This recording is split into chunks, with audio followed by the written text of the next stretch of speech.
Let us begin the program with a prayer song by Miss Lavanya Ishwar.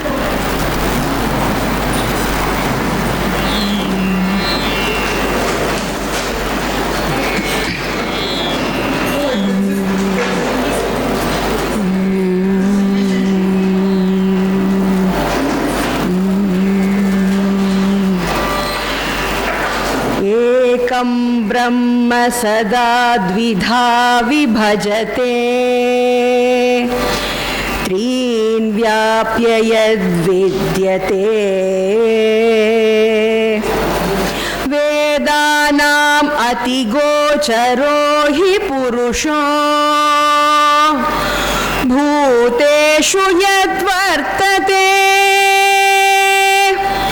षण्णाम्यप्यपरो ह्यसौ गुणपरो सप्तर्षिभिस्तूयते अष्टप्राकृतसर्पभुक्नवरसो पञ्चद्वयेनार्प्यते.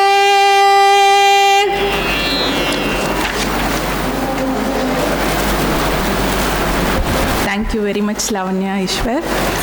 This prayer was specially composed by our director, sir, having all the numbers. Thank you, sir. We are all gathered here for the two-day national workshop on ancient Indian mathematics and astronomy, which is a part of our year-long celebration of the 75th anniversary of the Kuppaswamy Shastri Research Institute. I now request our director, Dr. K.S. Balasubramaniam ji, to welcome the gathering.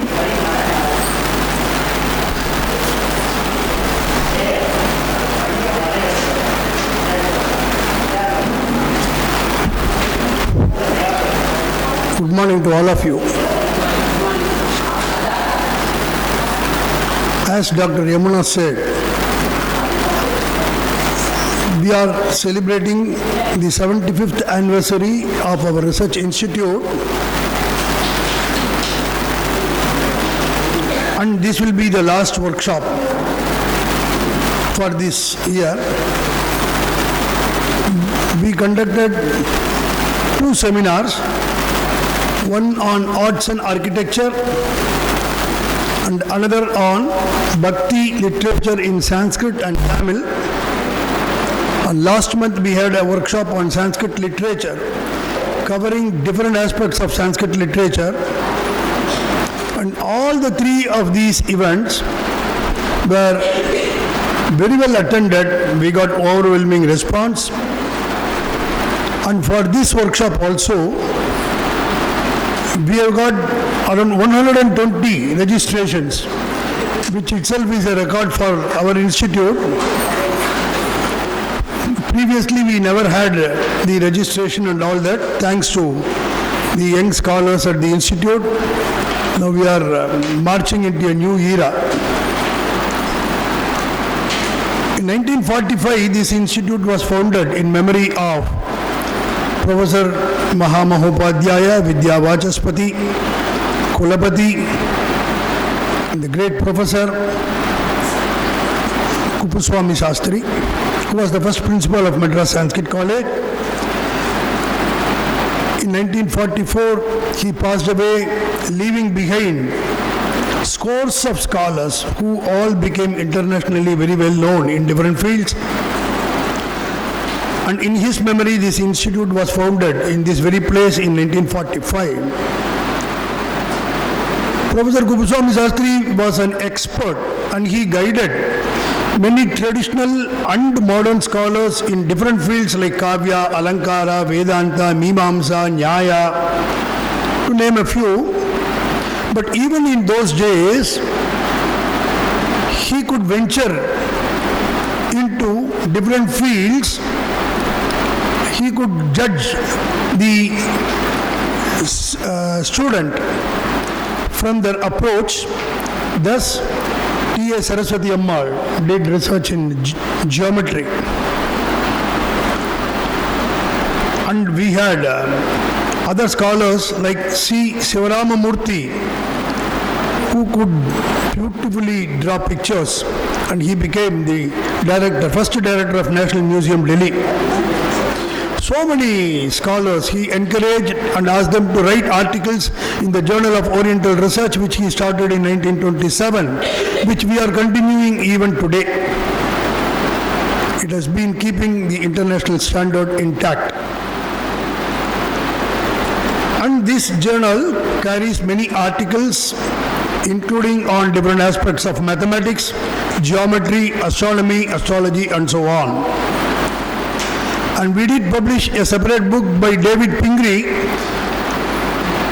on census of astronomical manuscripts in India and also abroad. And then, during the birth centenary of the great Professor Kuppuswamy Sastry in 1981 in these premises, many seminars were conducted, and exclusively one seminar was arranged on Jyotisha and Ganita. And many papers were published. The proceedings of the seminar were published. And we had in all the places people doing research in the same field. For example, Kavya, Alankara, Vedanta, Mimamsa, like that. Dr. Janaki, who succeeded Professor Raghavan, was the director here for a long time, and she was an expert in many fields, but not in the field of science. She did not venture into those subjects. She said, you have to finish research in 3 years, take up a simple, a subject. And after she left in 1992, 3 years we were in a darker period.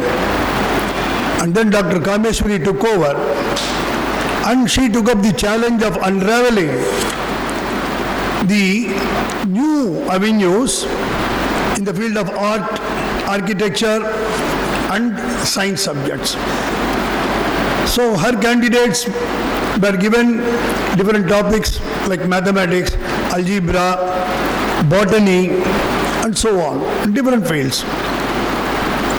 And thus, we had a first PhD candidate in Dr. Sita Sundararaman, who is happily here with us today, our secretary now.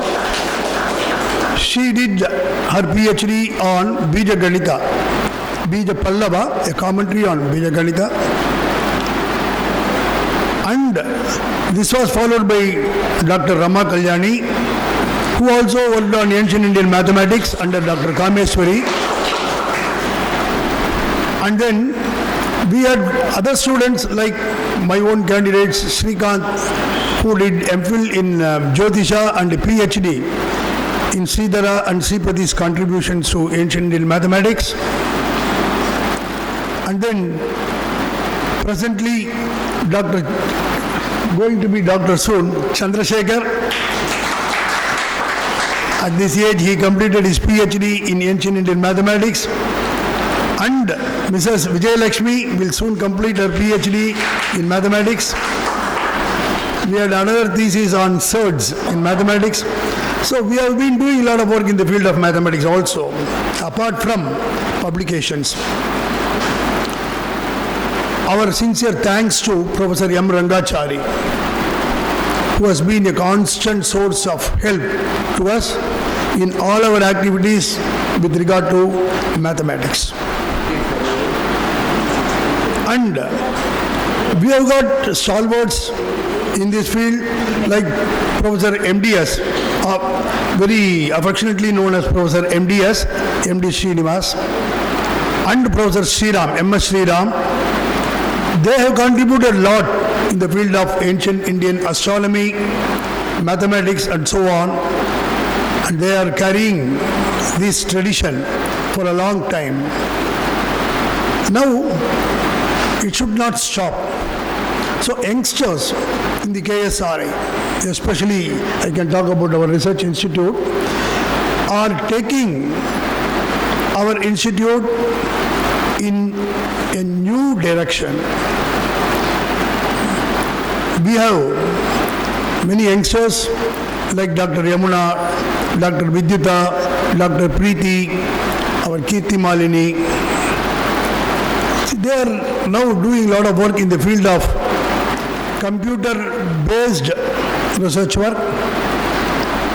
And who knows, we may be doing a lot of projects on computational linguistics, artificial intelligence, and NPL, natural language processing, NLP, and so on in the years to come. All these requires not only guidance from elders like Professor MDS, but we require the support of all of the scholars and philanthropists. That's why I'm mentioning here.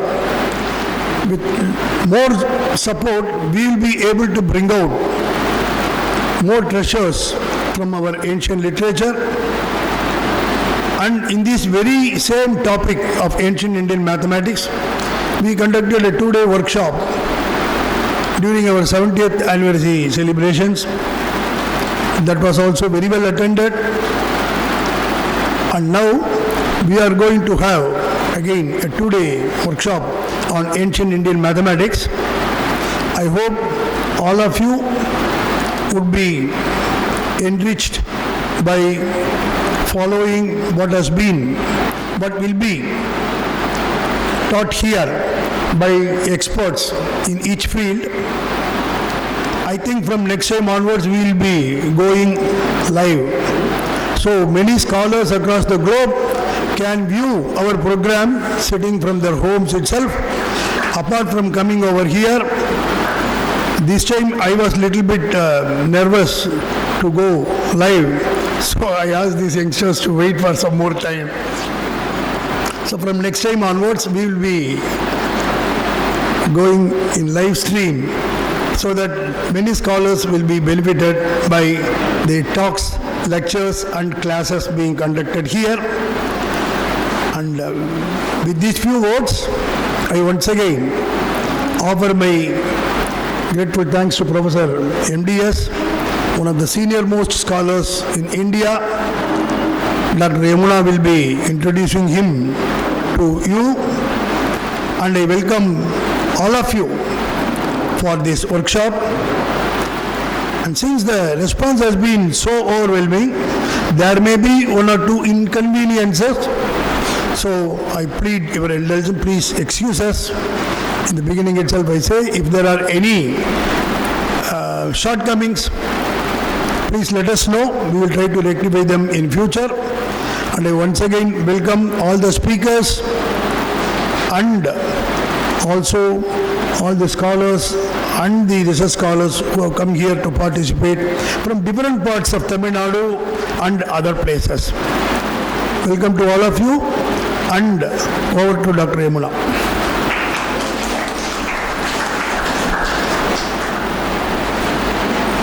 Thank you very much, sir. Now it's my pleasant duty to introduce our speaker, Dr. M.D. Srinivasan, sir. He has a PhD in the area of quantum optics at the University of Rochester, New York, USA. Professor Srinivas worked at the Department of Theoretical Physics, University of Madras from 1976 to 96. His main work was in the area of conceptual and mathematical foundations of quantum mechanics. Since 1996, he has been working with the Center for Policy Studies in the areas of history and philosophy of Indian tradition of science and technology and society and polity in pre-British India. He has published several books and articles in collaboration with Professor M.S. Sriram and K. Ram Subramanian on the seminal work of the Kerala School of Astronomy and Mathematics on the development of infinite series and non-geocentric planetary models, which became the hallmarks of modern science when they were rediscovered in Europe in the 17th century. Professor M.D. Srinivas was elected a Fellow of INSA, Indian National Science Academy, in 2022 for his work on history and philosophy of science. I request our secretary to honor him with fruits.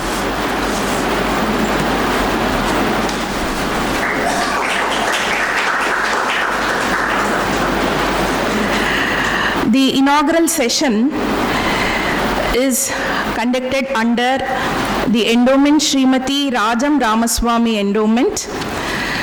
Shri Rajam Ramaswamy endowment was instituted by her daughter, Miss Sundari Mani. Srimati Rajam Ramaswamy had initiated and encouraged many to knit socks and gloves to provide for many Jawans fighting in our border during the China War in 1962. She was a great philanthropist, and Mr. Ramaswamy was a nephew of P.S. Sivaswamy Iyer. So we would like to thank the endowment makers, and now over to our chief guest.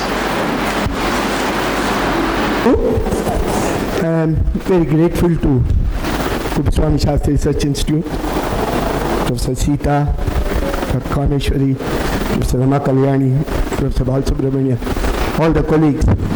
In fact, I did speak on this subject in the 70th anniversary.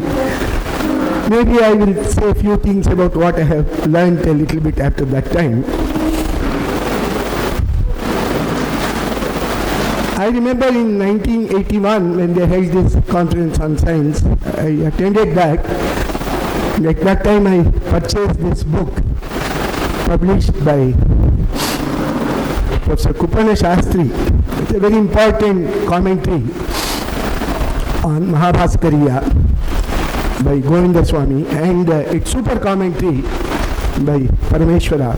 It's one of the really treasured works publications. So, somebody will move this, or I? You can move it, sir. From this we can move, is it? You just have to swipe on it. Okay, very good. So, roughly I will give an outline, mention various names, and I will give some details about a few of the persons. The rest will be covered in the course of the lectures here. We can classify the development of astronomy mathematics into roughly 4 periods. Prior to 300 of the Common Era, which is really the ancient period.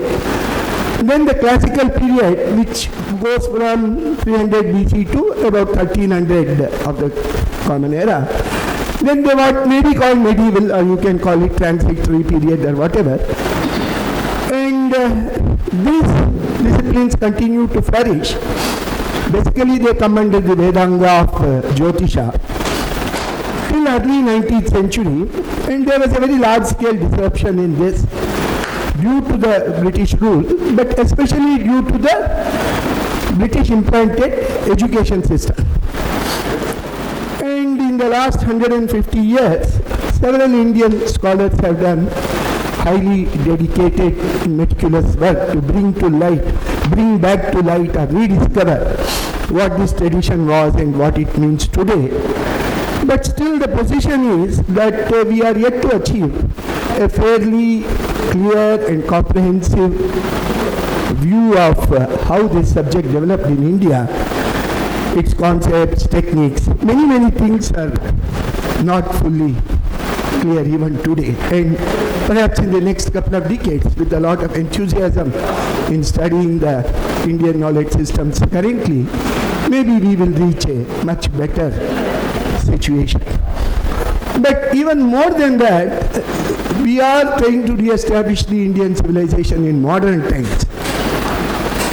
If we do not have to become some follower or carbon copy of other learned civilizations, we will have to anchor all our endeavors clearly in our past knowledge, in our past understanding. Not necessarily we stop with that, but it has to be anchored and it has to grow from that. Until we acquire this understanding, it's difficult even to anchor it in our past. Oh, I should. Okay. So, the discipline of astronomy is essentially said to be the discipline for understanding time, measuring time, essentially concerned with time. But time also includes direction, position, location on the earth. So these are the things astronomy is concerned with in India.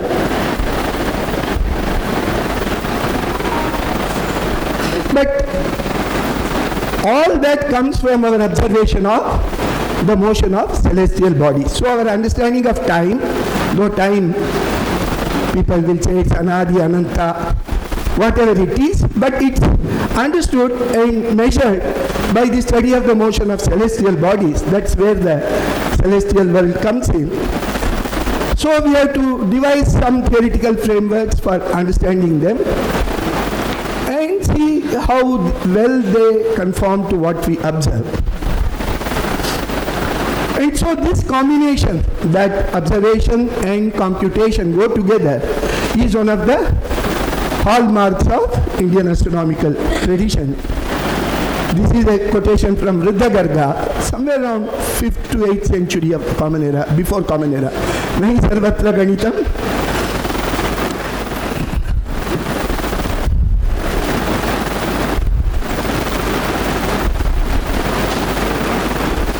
Nahi sarvatra ganitam, nahi sarvatra darshanam, darshanam ganitam chaiva, yugapat, together, yoga sadhaka. The methodology for this is also laid out in very ancient texts. So this is a quotation from Taittiriya Aranyaka of the Vedic corpus. And this has been recalled by the great astronomer Nilakanta Somyaji in his Jyotir Mimamsa. Smritihi pratyaksham aitihyam anumana chatushtayam yetaihi aditya mandalam sarvaireva vidhasyati. This is a quotation from Taittiriya Aranyaka. Smriti are texts like Siddhanta Shiromani, Surya Siddhanta. Aitihyam are the observed facts which are recalled to you by your teachers, colleagues. Pratyaksham is what you yourself try and observe. Anumanam is what you infer from. So all this together is the basis of the study of astronomy. So now, what are the important landmarks in this? So I will concentrate quite a bit on the ancient period, because the later period will be covered, I am sure, in much greater detail, that's about which we all know. So I will try to say something more about the ancient period. So it, of course, everything starts with the Vedic corpus, where we see Vedic corpus is very huge. Samhitas, Brahmanas, Aranyakas, Parishishtas.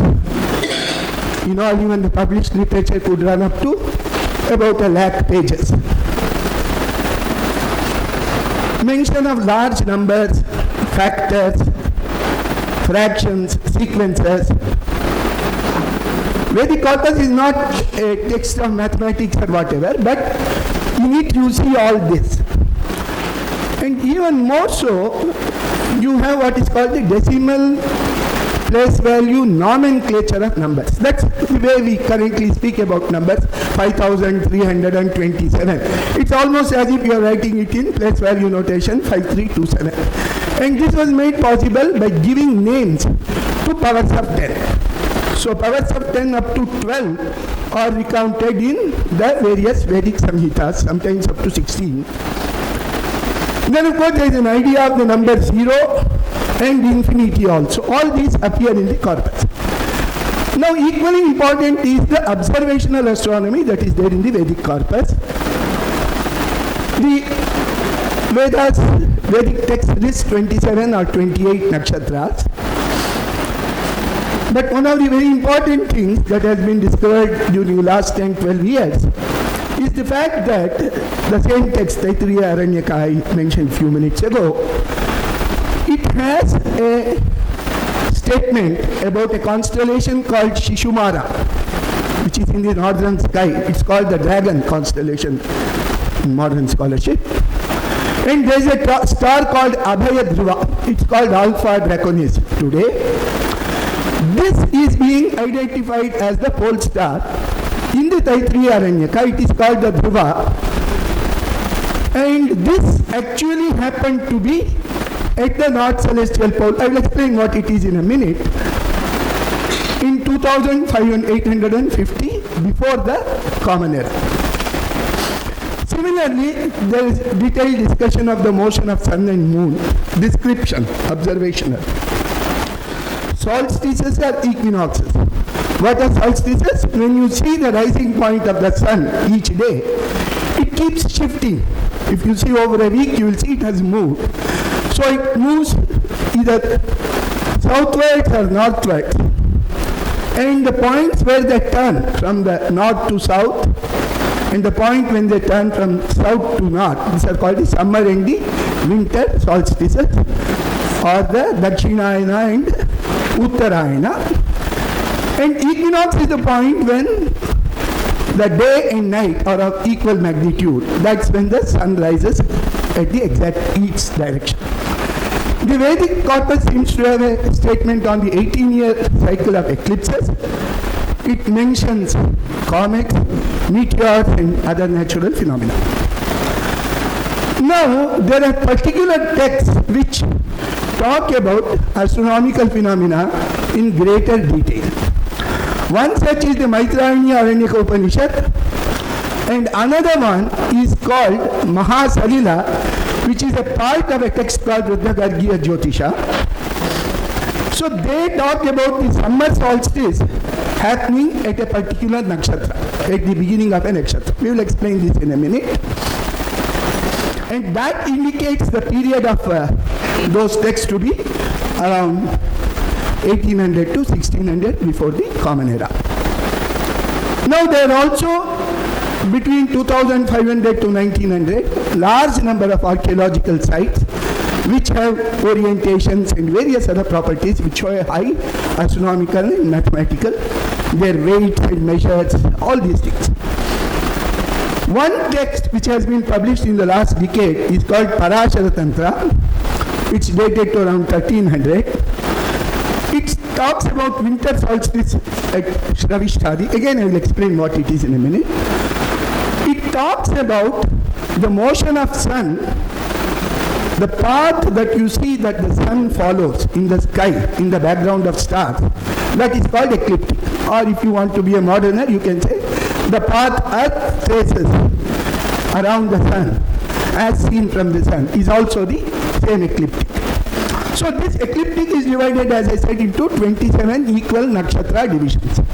So nakshatra stands for a division of the ecliptic occupied by a certain star constellation which also bears the same name.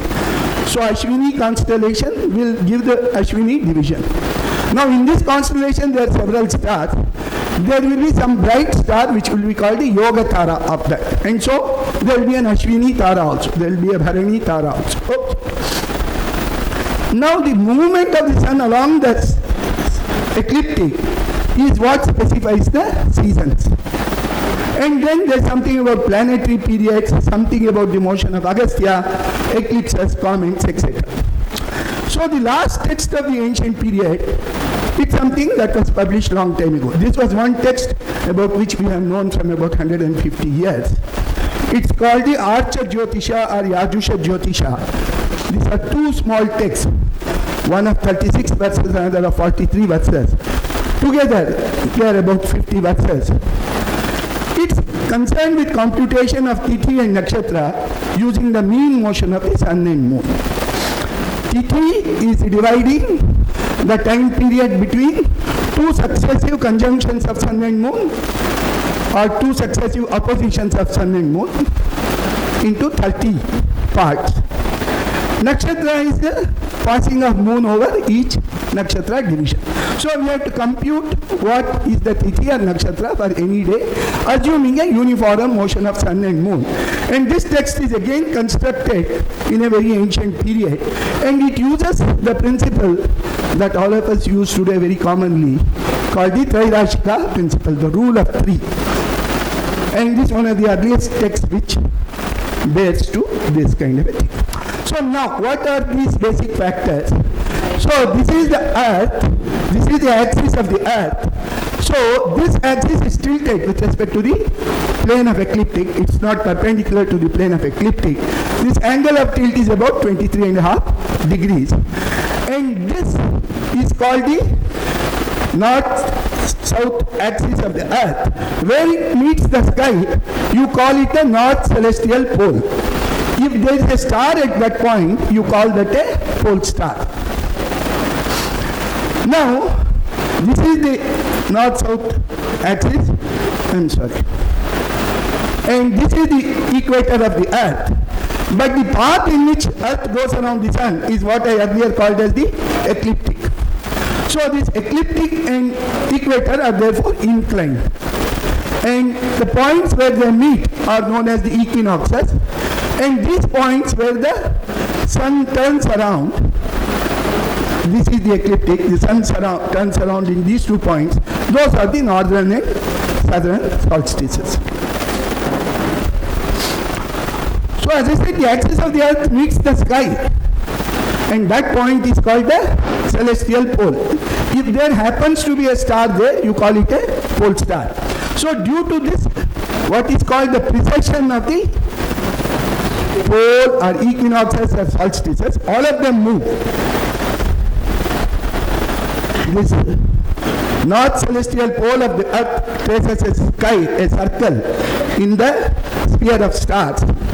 And the period of this is something very, very large, 26,000 years.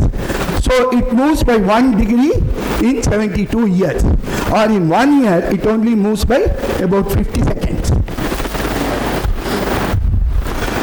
So today, this is called the Alpha Ursa Minoris. And this is the star which is very close to North Celestial Pole. So this is the circle traced by the North Celestial Pole in 26,000 years. So at 2000, this Alpha Ursa Minoris, what we call as the pole star today, is about, today it's about half a degree from the North Celestial Pole. Sometime around 2100, it will be within few minutes of the North Celestial Pole. Now if you see, in this period from 4000 to 2000, there is only one instance where there is a star which is very close to the North Celestial Pole. This is the path traced out by North Celestial Pole in 26,000 years. It's a 2800 BCE. This is the Drago constellation. This is at the tail of the Drago constellation, or Shishumara as it is called in Taittiriya Aranyaka or in our Puranas. And this was called Abhay Dhruva in our Vedic corpus. And there was a Dhruva at 2850 BCE, meaning a star which was at the same location as the North Celestial Pole. Otherwise, between somewhere after around, if you come somewhere here, there's really no star near the North Celestial Pole till you come to somewhere around 1500 or so, when the today's pole star is about 3-4 degrees from there. This pole star was used, as you all know, by navigators to find the direction, north direction in the sea. So this is the statement in Taittiriya Aranyaka. I will not read it, I will circulate it, you can read it for yourself. It mentions various stars, the 14 stars in the Shishumara constellation, and then it makes a prayer to Shishukumara, Dhruva. And this is the corresponding statement. As you know, the Puranas are supposed to be the Upabrahmanas of the Vedas. You have to understand Vedas by studying the Puranas and Itihasas carefully. And the Brahmanda Purana has about 3 chapters. In fact, this was the older model of astronomy used in India, where you thought that there is a huge mountain called Meru. The earth was thought of to be flat or somewhat like a cup. At the center was a Meru, huge mountain, and that points to the Dhruva. Why is that model? Because when you observe the sky, all that you see is the stars going around the North Celestial Pole, sun and moon going around the North Celestial Pole. So this regular revolving of the entire celestial sphere around a pivotal point made Dhruva the center of Indian astronomy. So this Brahmanda Purana is discussing this motion, and the first time the correlation between these two was pointed out about 12 years ago by Professor Iyengar. So the Taittiriya Aranyaka described 14 stars with Shishumara at the tail. So these are the 14 stars of this dragon constellation with the Abhay Dhruva here.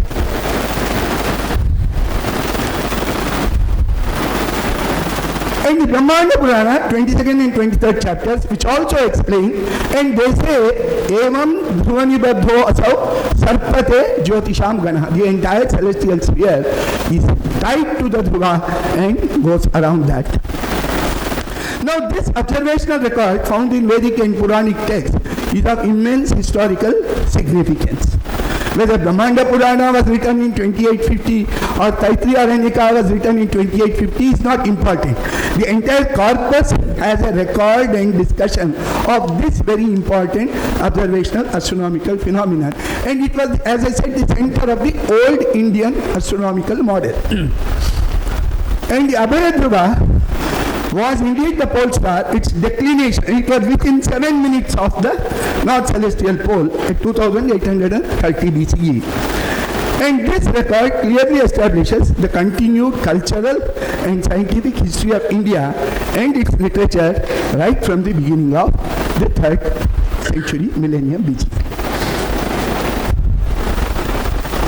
Now, because of precision, Abhaya Dhruva may be said to serve as the pole star for about 800 years, from 3200 BCE to 2400. Till it's about 2 to 3 degrees from the North Celestial Pole, it can be used as a pole star. From around the next 4000 years, as I said, there was no pole star, but the memory of that was very strong with us. So the entire Indian literature, the Vedic corpus, the Purana corpus, the Grihya Sutras, popular belief, all our religious rituals, all trained around the Dhruva in various levels. From 1600 of the common era, we now have a pole star, which is fairly close to NCP.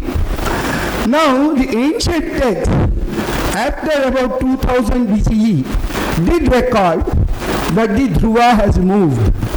Till then, Dhruva was supposed to be fixed in sky, but it has started moving. It's there in Mahabharata, it's there in the Maitrayaniya Upanishad.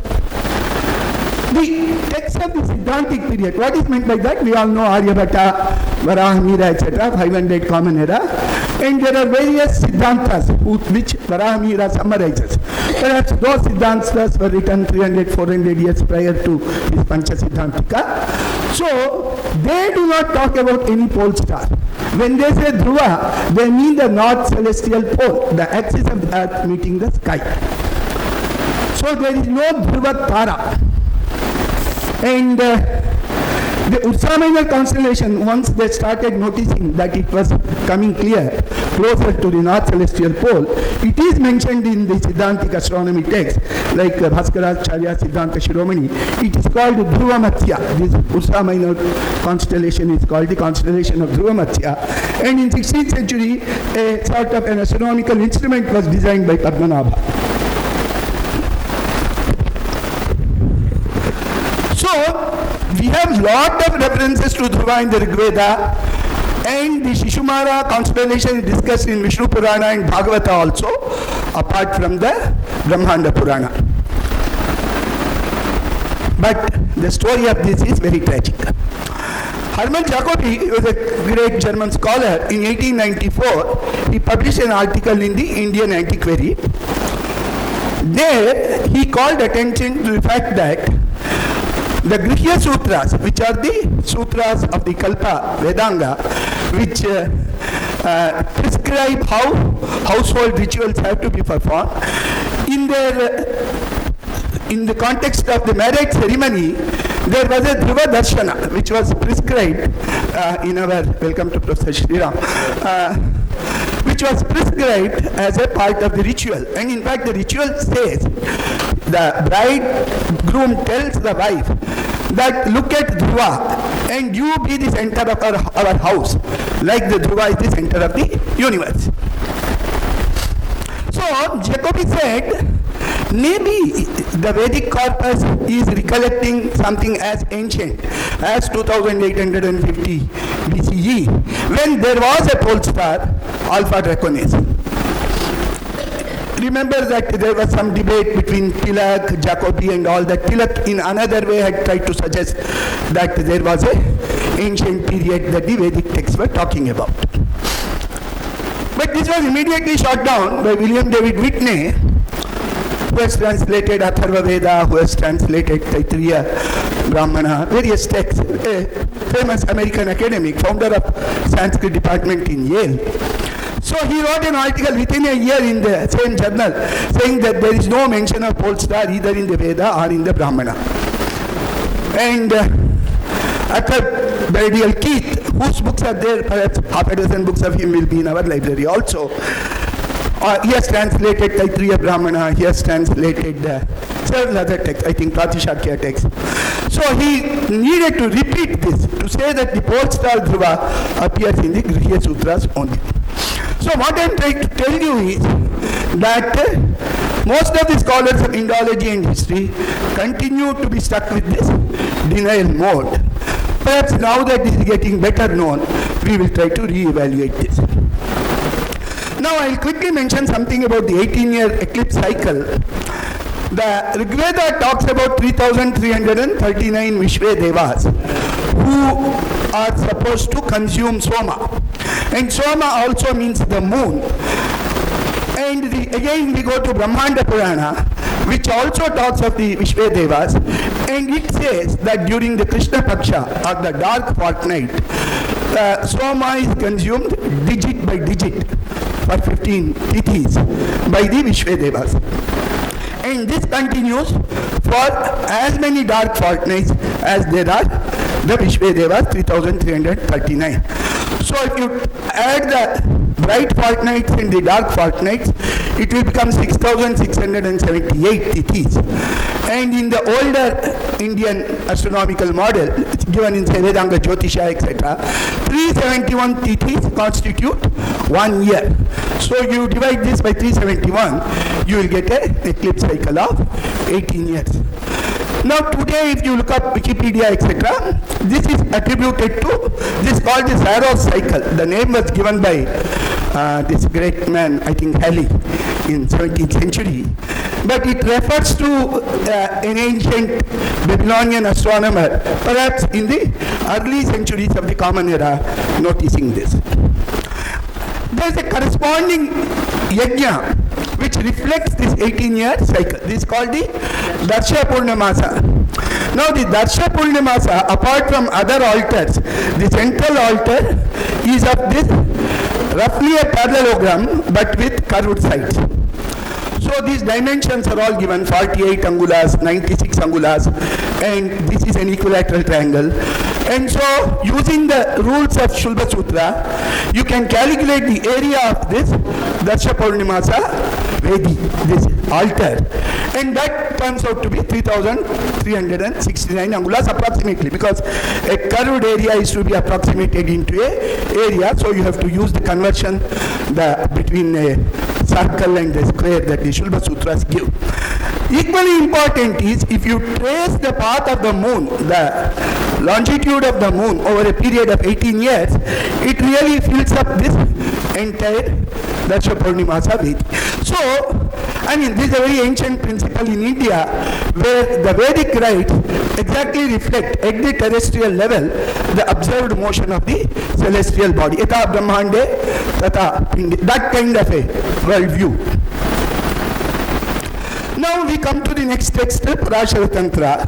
So this describes the 6 seasons by the motion of the sun amongst the stars. Why is this important? Today we measure the ecliptic using the 12 Rashis, Mesha, Vrishabha, etc. The ancient Indian pre-Common Era texts measure the ecliptic through the nakshatras only. So if you see a text which talks of Rashis, you can sort of suspect that this may be a later phenomenon. It's not that we did not use the 12 division of the ecliptic. We knew the 12 solar months, Madhu, Madhava, etc. So 2 of those months form a Ritu. And there are 6 Ritus in India. Outside of India, most of the countries have 4 Ritus. We have the 6 Ritus. It starts with Shravishta. The winter solstice starts with Shravishta. So now this text, Parashara Tantra, is unfortunately, its manuscripts are not available, but it's extensively quoted by Bhattotpala, the commentator of Varahamihira's Brihat Samhita. Then there is a book called Adbhuta Sagara, which is similar to Brihat Samhita, written by the Mithila king Ballalasena in 1200. So from all the later citations, which are very extensive, this book has been reconstituted. And so Parashara describes 6 seasons, with the first season Shishira starting from winter solstice at the beginning of Shravishta. So this is today's Ashwini, Bharani, Kritike, Rohini, Ardre. So these stars are going like this. Today's winter solstice is here, in the beginning of the Mula Nakshatra. In 1300 BC, the winter solstice is here in the beginning of Dhanishta Nakshatra. It has receded, that is called the backward movement of the solstices, and it has receded to almost the beginning of Mula Nakshatra. As I said, 72 years for 1 degree. Each nakshatra is 13 degrees 20 minutes. So we have passed about 3,300 years, so which will be about nearly 5 nakshatras, slightly less than 5 nakshatras. So it will be true of all the, so equinoxes, the vernal equinox at the time of Parashar Tantra would be somewhere at the third pada of Bharani. Today it is, the vernal equinox is in Uttara Bhadrapada, not at the beginning of Ashwini. The vernal equinox, the Vishuvat, is in the beginning of first quarter of Uttara Bhadrapada. Similarly, the summer solstice at 1300 was in the middle of Ashlesha. Maitrayani Upanishad, at that time it's even further back. It was at the beginning of Magha. Today summer solstice is at the beginning of Ardra. So these are some. Now of course, by saying a nakshatra you cannot immediately conclude that we know the point. Because as I said, each nakshatra is a division and it's a constellation and there are several stars. So the ancient books, even Parashar Tantra, gives the number of stars associated with the constellation of each nakshatra. That adds up to 83. But these stars we know. Now the most prominent nakshatra of Shravishta, or today it's called Dhanishta, is what is called Alpha Delphinis. But that identification may not be perfectly correct. So if you don't correctly identify it, even if you make 1 degree change, you will lose the time by 72 days. And it can go this side, that side by 3 degrees each, you will miss it by 500 years. So to be able to predict or establish the period, you have to look at all the 83 nakshatras associated with stars, taras, associated with the 27 nakshatras, identify them today, and now we have various methods of calculating how these have changed due to precession of equinox over the last 100 years, 200 years, up to 5,000-10,000 years is fairly all right. And then you see whether the position of all these stars as given in this movement of sun over the ecliptic matches, and by that you can come to the period. So this is called some exercise in archaeoastronomy. Parashar Tantra has many other things. It has the motion of Venus and gives the what is called the synodic period of Venus fairly accurately. It talks about Agastya. Agastya is a star in the southern hemisphere. It's essentially a star which is the concern of only Indian astronomers because it is not visible in northern latitudes above 37 degrees. In fact, even in Kurukshetra at 30 degrees, Agastya started becoming visible only around 2900 BCE and things like that. So it was a discussion of that. But the most crucial thing is what is called Ketuchara. The word Ketu in Parashar Tantra refers to comets. It describes the shape of the comet, color of the comet, and some period it mentions, which we don't know what it is. These periods, it mentions 26 comets with periods or time sequences after each other, adding up to some 1300 years. Anyway, so there is a lot of confusion in current day about Ketu. This is because the word Ketu, which occurs very commonly even in Rigveda, it has more than 70 occurrences. It has the connotation of a celestial object, and that can be proved by several quotations. But even in Varahamihira's Grah Samhita, because Varahamihira is largely the father of the current day astrology, which we call Vedic astrology, which is a misnomer.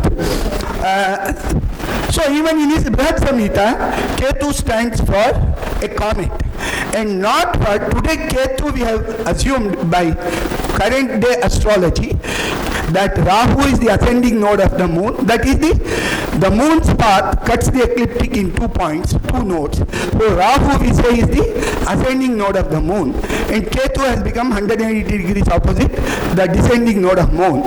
And using this identification, in the last 200 years, millions of ancient Indian works have been wrongly interpreted, wrongly understood. Now I come to the last great text of the ancient period. Oh, before that, something on Riddha Garga Jyotisha. So Parashar Tantra was one whose manuscripts were not available, but Riddha Garga Jyotisha is one of which lot of manuscripts are available. It's a famous text quoted by Varahamira and various others, and Mahabharata talks of Riddha Garga as a great astronomer who lived on the banks of Saraswati, who wrote a great book of 64 chapters. The currently available manuscript, it's a very huge work of about 4,300 verses with prose passages adding to another 700. And it's also a layered work. So Professor Iyengar and his students have started editing and publishing. They have found 2 prominent layers. The first 23 chapters pertain to 1300, same period as Parashara Tantra. The last 40 chapters pertain to 500 BCE. There is one chapter called Mahasalila, and that's a prose chapter. It is written in a style of the Vedic Brahmana text. And it also mentions that the solstices of sun and moon begin with the Magha. The summer solstice begins with the beginning of the Magha. So this is same as the Maitrayaniya Upanishad, and so this chapter can be dated to 1600, before the Common Era or earlier. An edition of this is being published shortly. It also talks about a certain equivalence between the period of the sun and moon. I will come to it in a minute. So the last great text is the Archa and Yajusha Jyotisha of Lagadha. These were published, as I said, in 19th century, first by Weber and then by others. A very famous edition by Sudhakar Dwivedi in 1908 with the commentary of Somakara. It's therefore generally called as the Vedanga Jyotisha text.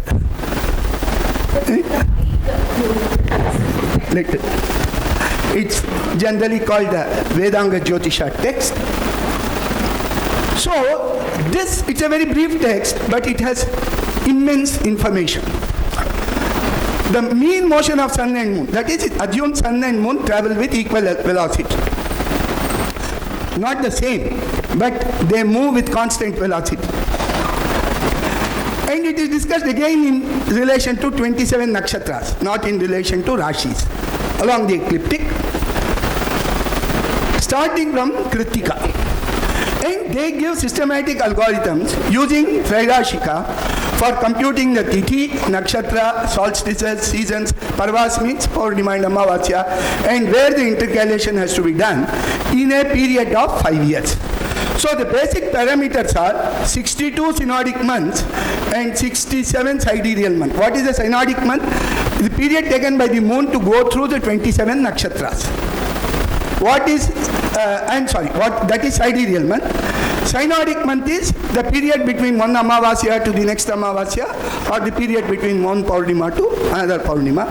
So the average synodic month is about 23.53, this should be 29.530589, and the sidereal month is 27.321662.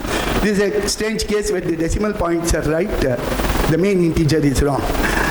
So this product is correct, each come to 1830.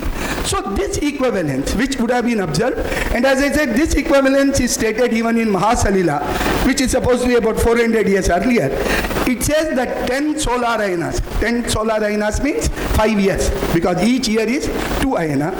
And 134 lunar ayanas. That means 67 synodic months. Sidereal months. And they are equivalent to 1830 days. So This is in fact the first book which gives mathematical algorithms to calculate the position of sun and moon over a 5-year period in a mathematical framework and all the related phenomena. Perhaps it's one of the earliest texts of mathematical astronomy in the history of astronomy because it pertains to about 1300 of the Common Era. It also has something else interesting, which is the length of the day and the length of the night, their variation. Vedanga Jyotisha or the Lagadha's work does not say anything about planets, does not say anything about eclipses, since this was the only text known till about 30-40 years ago. Most of the scholars, especially the Indologists, they decided that much of Indian astronomy of the later period is a complete transplant from outside, perhaps Babylon or perhaps Greece. Though the sources have not been found, the exact translations have not been found. Still, this is a claim which keeps to be the common history. And this is not only about this subject, it's about Ayurveda, it's about Arthashastra, that there is no study of the correlation between what is there in the older corpus and what is there in what is called the classical texts of these Shastras. In some it may be there to some extent. In Jyotisha it should have been there to a large extent because the Vedic texts have a lot of Jyotisha material, but they need to be studied. Again, now I come to this very interesting description of variation of daylight. So, it gives a simple linear formula. This is the curve. The formula and this graph are not exactly matching. This is 12 hours and this is 14.4 hours. Here it is 12 Muhurtas. A Muhurta is 1/30th of a, it is 48 minutes. 1/30th of a Ahoratra. So, the day or the night magnitude varies from the 12 Muhurtas to 18 Muhurtas. So, the maximum night or maximum day and are in the relation of, to the minimum day or minimum night are in the relation of 3:2. So, this is the end point here, and this will be exactly so only at 35 degrees north latitude. So, this text, as I said, was well known, and people said this is saying that the day is varying in the ratio 3:2, and therefore this would have been copied. The text from which it could have been copied were not known till about 1900 when Kugler unearthed some Mesopotamian tablets from Babylonia, and that made it almost a well-founded statement that the daylight variation formula in Vedanga Jyotisha was borrowed from. So it happens to be one Japanese scholar who unfortunately passed away a few years ago, Ohashi, who contested this. What he showed was this. This is the actual line of the variation of daylight, the theoretical one given in Vedanga Jyotisha, the straight line. These curved lines are the actual periods of daylight as calculated. You can calculate it using spherical astronomy. The tan of the day period or the difference is minus tan phi tan delta. Sin inverse tan phi tan. Sin inverse tan phi tan delta. You can calculate. That's this curve. So this curve, this line matches with this curve for most of this period. It doesn't match it only in the end. So this is the turning point. The turning point is the ayana. And in fact, that is where the motion of sun is very, very slow. You can miss the ayana by 5-6 days because the sun seems to be almost standing. Whereas at equinox, sun is moving very, very fast. So, in 27 degrees latitude, 29 degrees latitude, this fits very clearly. So, it's an observational thing. Ohashi also pointed out that in Babylon, they are actually not using this formula. They are using, because the curve is like this, they are using a double split straight line, not a straight line. So, all such theories we see, which are not based upon either text or factual evidence, are mostly Kapola Kalpita. Okay, so I have more or less come to the end of what I wanted to say. So the rest of the period will be covered for you by others. I will only highlight some particular persons or something like that. Shulva Sutras are very interesting mathematics. They use the rope and gnomon, and they give exact procedures for construction of geometrical figures and altars. It has the general statement of the square of the diagonal of a rectangle being the sum of the squares of its sides. It's today called the Pythagoras theorem. This goes to about 800 BCE. It has some algebraic identities. It has approximation to root 2 and pi. Rudrakardiya Jyotisha, as I said, comes, this is a period around 500 BCE. It contains an account of the motion of sun, moon and planets.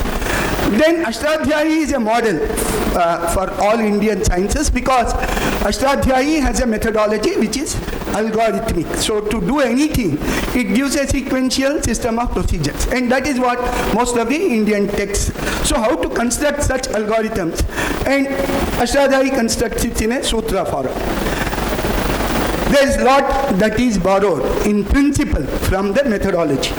But Chanda Shastra itself has a couple of sections which deal with combinatorics. It deals with binary representation of numbers, because Chandas deals with sequences of syllables, and these syllables can be Laghu or Guru. So it deals with n, if a vritta of n syllables will be a n sequence of Laghus and Gurus. And what are all the possibilities of this is what is called the pratyayas around that. And so it gives algorithms for computing powers, it gives algorithms for computing binomial coefficients. Obviously it was a time when perhaps we may not have even had the decimal place value system, but it has that kind of. So I will not discuss this. I will go to the next period in the same way.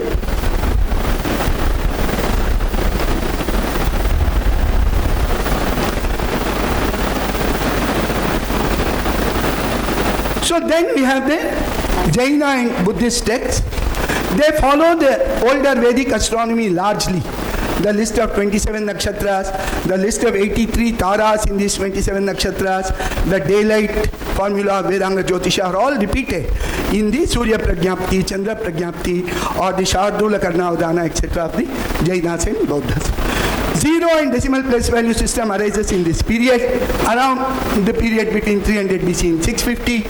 Then there is something called the Bhuta Sankhya and the Katapayadi system. Bhuta Sankhya is associating numbers with objects. So if you say I, it is 2. If you say Guna, it is 3. If you say Veda, it is 4. Why is this needed? Because most texts are written in, even if it's written in prose or verse, you cannot change 53,443. Especially in a text of verse, it sounds very odd. So you should have various ways in which within or in a sutra you cannot have. So this sort of a thing started coming even in Kalpa Sutras, using these numbers. In Pingala's Chanda Shastra, the word Rudra is used for 11, Aditya is used for 12. So all these things are there. But the systematic combination of place value system and this Bhuta Sankhya, we do not have the ancient Siddhantas. So the earliest text which has it is the Varahamihira's Pancha Siddhantika, which has the Bhuta Sankhya. So the ancient astronomical Siddhantas are not available, at least the dated texts are not available. Varahamihira's summary in Pancha Siddhantika is available. There is Chandravakya Vararuchi. Then there is something called the Bakshali manuscript, which was discovered in Peshawar in late 19th century. It's not yet fully dated. Portions of it seem to belong to different dates, at least the portions of the manuscript. But this perhaps is prior to Aryabhatiya. So this Katapayadi system, all of you know this, so I just want to recollect because I want to say something about the Tamil tradition very briefly. The consonants ka, kha, ga, gha, nga, cha, cha, ja, jha, nya are allotted numbers 1 to 9 and 0. Ta, tha, da, dha, na, ta, tha, da, da, na. Similarly, pa to ma are allotted 1 to 5. Ya to ha or ya to la are allotted 1 to 9. This is used very widely. It's used from about 680 in Grahachara Nibandha of Haridatta. It's very clearly used.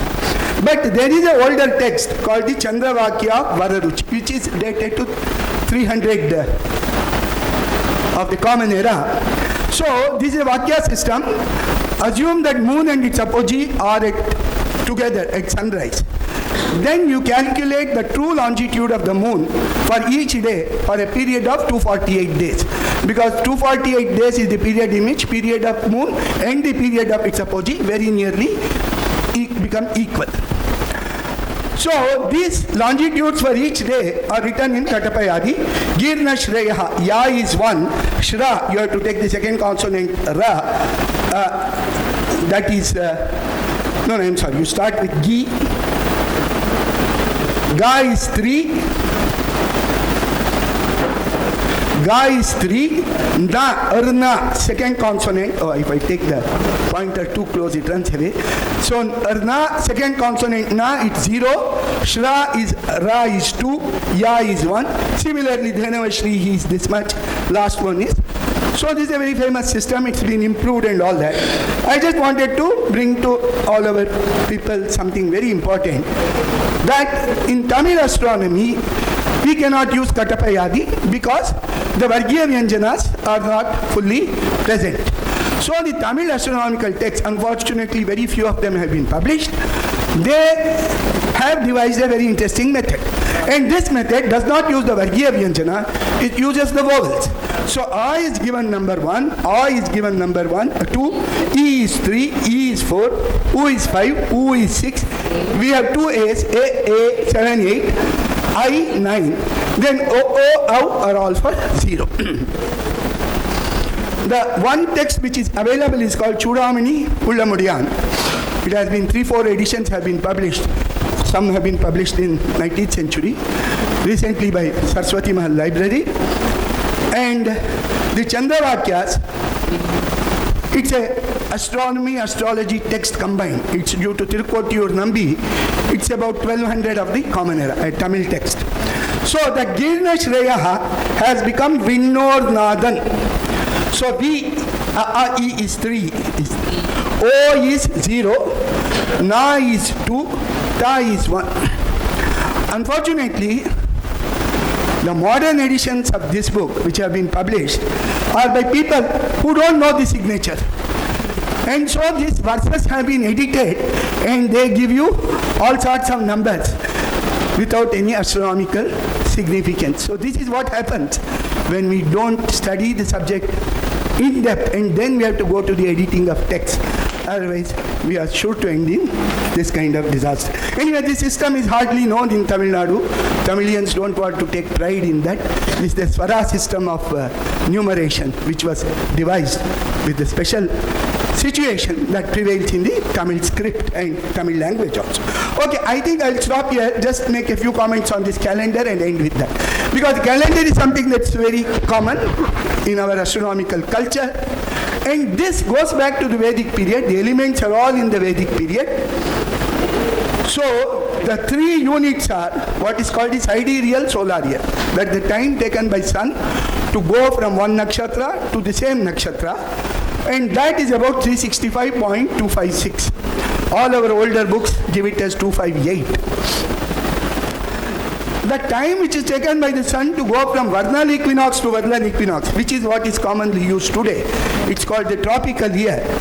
It is 365.24219. Because the vernal equinox has receded by 50 seconds, this period is smaller than the other period. This was thought of to be 365. That was the discovery of the Egyptians. Then what is called the Julian calendar had 365.25, which was found to be erroneous over 900 years. So it has been changed now. The Gregorian calendar is 365.2425. So it will have a problem in 1000 years. Now we have lunar month. The average period between full moon and full moon is 29.5306. And that 12 of that do not fill in the 365-day year. So we have to include some Adhika Masa. And there is a precise rule. a lunar month that does not include a solar Sankranti. Solar Sankranti is sun passing from one Rashi to the other. That month is to be taken as a Adhika Masa. This will keep both the calendars fully alive. There are few points which everybody should know today because there is a lot of confusion on this issue. In India, there are 3 calendars which are in operation. Three traditional calendars are in operation. In Kerala, Tamil Nadu, Orissa, Bengal, Assam and Punjab, we use the solar year. It commences with sun entering the Mesha Rashi.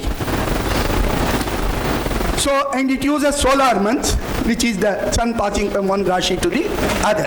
So, it's the simplest, and in fact, all calculations based on this are the fairly easy. And it uses also tithis based on the lunar months for particular festivals. Karnataka, Andhra, Maharashtra and Gujarat, they follow a year which is not solar. There the year commences from the Amavasya preceding sun's entry to Mesha Rashi. So sun's entry to Mesha Rashi today happens around April 14th or 15th or 13th. So the Amavasya prior to that is the beginning of the end of the Amavasya. So that will be called the Yugadi. It's the beginning of the year. Now, there are certain Indian regions where the month begins with Purnima and not with Amavasya. Okay. That's not too much of a complication. It's very easy to keep track of.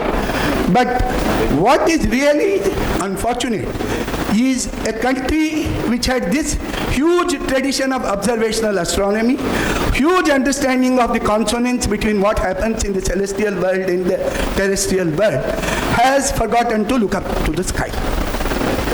We don't teach anybody how the sky looks, what it consists of, what are the stars, which are the constellations. And so we are practicing something which is very, it's a great shame on our great tradition, that Uttarayana and Dakshinayana, because the Gregorian calendar is fixed with equinox and the solstices, they are more or less at the same time each year. So equinoxes are around April 14, 15, and the other equinox is spring. Equinox is March 21st. I'm sorry, equinox is March 21st. No, our thing is okay. March 20, 21st and September 22, 23. The solstices are December 21, 22 and June 20, 21. So the Uttarayana and Dakshinayana have to be celebrated on those days. That is different from sun's entry into Makara Rashi. Because we remember the nakshatra zodiac, we continue. So in India, Makara Rashi will actually have the Makara constellation also. Whereas in today's constellations in modern Western astronomy or astrology, Aries is somewhere in our Uttara Bhadrapada constellation. But we still call it as the Aries sort of Rashi. Anyway, so but we have to be careful that the solstices occur around, this 24-day difference occurs because they were coincident around 300 of the Common Era when both the entry into Makara Rashi was also Uttarayana and entry to Karkataka Rashi was Dakshinayana. Similarly, the Vishuvats and they also coincide with what we are. So this fact that there is an observational basis to our calendar and we have to now adjust all our festivals. The astronomers of India all the time knew this. Modern Indians, since we have become illiterate in astronomy and have forgotten this, with this I stop. I thank you very much for giving me this opportunity.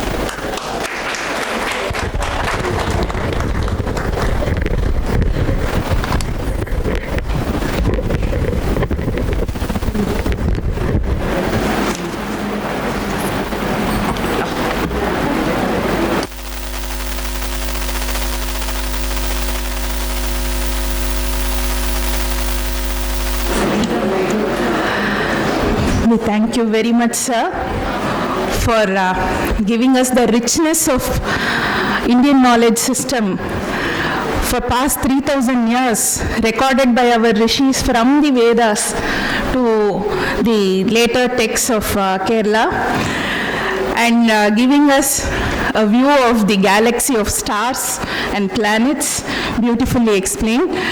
Thank you very much, sir. I request our director, Dr. K.S. Balasubramaniam ji, to give the memento as a token of our thank. It is also my pleasant duty to thank our sponsors for the workshop, without whom this would not have been possible. Srimati Padma Sheshadri, whose liberal donation has enabled us to give 2 books to all the participants. This was released during the 75th year inauguration session, the maths books, Introduction to Ancient Indian Algebra and Ancient Indian Mathematics. On the registered participants. And we are having an overwhelming response for the workshop, and more than 100 scholars have registered, teachers and scholars have registered. So these books are being given only to those registered participants. And this is a yajna. The 2-day yajna we'll be doing.